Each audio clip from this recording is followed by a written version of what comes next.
Hello nursing student, तुमचं सर्वांचं स्वागत आहे भारतीय नर्सिंग क्लासमध्ये.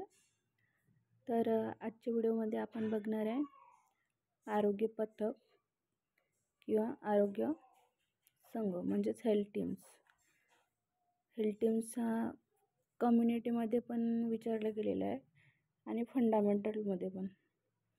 तसं ANM फर्स्ट इयर आणि GNM फर्स्ट इयरला दोन्हींना कॉमन क्वेश्चन आहे. तर हेल्थ टीमचे पूर्ण चॅप्टर 15 मार्कचं आहे. तर आपण सर्वप्रथम याची डेफिनेशन घेऊया.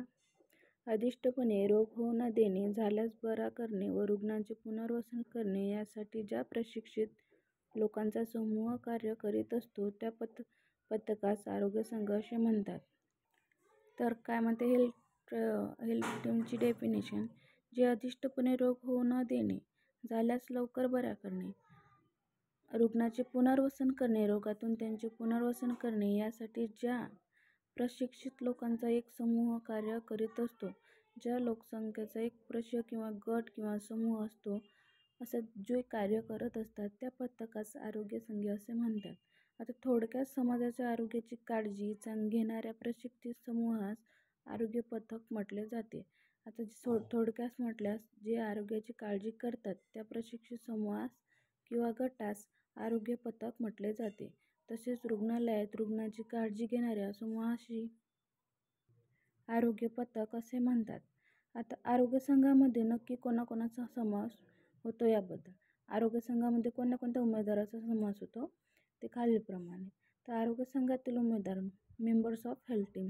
तर आरोग्य संघामधील सर्वप्रथम परिचारिका म्हणजेच नर्स, प्रशिक्षित परिचारिका समूह व मुख्य परिचारिका इतरांना काम नेमून देते. परिचारिका काय करते तर प्रशिक्षित परिचारिका समूह व मुख्य परिचारिका जी प्रमुख असते ती इतरांना काम नेमून देते, त्यांच्याकडून कामे करून घेते, तसेच संपूर्ण व्यवस्थापन पाहते व इतर 2 परिचारिका रुग्णसेवेचे नियोजन व अंमलबजावणी करतात. तर आरोग्य संघाची जी मेन परिचारिका असते ते सर्व समूह परिचारिका इतरांना काम नेमून देते व त्यांच्याकडून ते काम करून घेते, तसेच जे सर्व संपूर्ण व्यवस्थापन पाहते तेच नर्स परिचारिका संपूर्ण व्यवस्थापन पाहते आणि 2 परिचारिका जे असतात रुग्णसेवेचे नियोजन व अंमलबजावणी करतात. तर याच्यावर एक पहिला मेंबर म्हणजेच परिचारिका, दुसरा सेकंड आहे डॉक्टर व वैद्यकीय म्हणजे व शल्यचिकित्सक, फिजिशियन, शल्यचिकित्सक, सर्जन. डॉक्टर आजारी रुग्णाची तपासणी करताना रोग निदान करतात व औषध उपचार लिहून देतात. तर डॉक्टर काय करतात तर आजारी रुग्णाची तपासणी करतात आणि रोग निदान करतात व औषध उपचार लिहून देतात. तिसरा आहे म्हणजे फार्मासिस्ट, संपूर्ण दवाखान्याचा औषध पुरवठा करतात. जो फार्मासिस्ट असतो तो संपूर्ण दवाखान्याचा औषध पुरवठा करतो व दवाखान्यांना औषध पुरवठा किंवा औषध देण्याचे काम ते करते. फिजिओथेरपिस्ट, डॉक्टरांच्या निर्देशानुसार रुग्णास आवश्यक अशी फिजिओथेरपी देतात. रेडिओलॉजिस्ट, पाचवा आहे रेडिओलॉजिस्ट, तज्ज्ञाच्या आदेशानुसार CT स्कॅन, MRI स्कॅन किंवा सोनोग्राफी करून रोग निदान मदत करतात.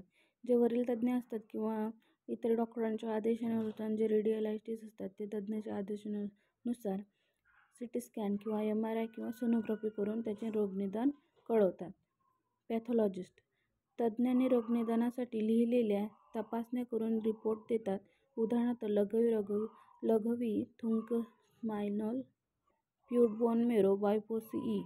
ऑक्युपेशन थेरपी, गरजेनुसार दैनंदिन व्यवहारासाठी, कार्यांसाठी तसेच व्यवसायांसाठी लागणारी जी मदत ऑक्युपेशन थेरपिस्ट करतात. सोशल वर्कर, रुग्णास गरजेनुसार वेगवेगळ्या संस्थांची मदत मिळवून देतात, निधी मिळवून देतात. सोशल वर्कर काय करतात तर वेळेनुसार गरजेनुसार जे वेगवेगळ्या संस्था असतात त्यांच्यापासून ते रोगांना मदत मिळवून देतात किंवा निधी मिळवून देतात ज्या लोकांना गरज असते त्या. न्यूट्रिनिस्ट, डायजेशियन, रुग्णाच्या रोगनिदानाप्रमाणे आहार ठरवतात.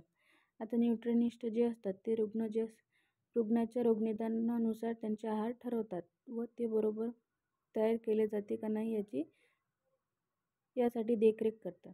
चतुर्थ श्रेणी कर्मचारी रुग्णास स्ट्रेचर आहे. आता ऑपरेशन थिएटरमध्ये जे रुग्णाचे ऑपरेशन किंवा भूल दिलेले असतात ते रुग्ण स्ट्रेचर ओढवून हॉलमध्ये किंवा ICUमध्ये ते स्थलांतरित करतात किंवा नेण्या आणण्याचे काम करतात.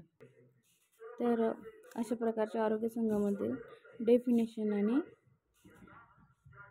आरोग्य संघामध्ये उमेदवार किती असतात? तर आरोग्य संघामध्ये उमेदवार हे 10 उमेदवार असतात आणि अशा प्रकारची त्यांची कामे आहेत. तर व्हिडिओ आवडल्यास लाईक करा, चॅनलला सबस्क्राईब करायला विसरू नका. व्हिडिओ शेवटपर्यंत नक्की बघा आणि आपले जे काही मराठी मित्रमैत्रिणी असतात त्यांना व्हिडिओ भरपूर शेअर करा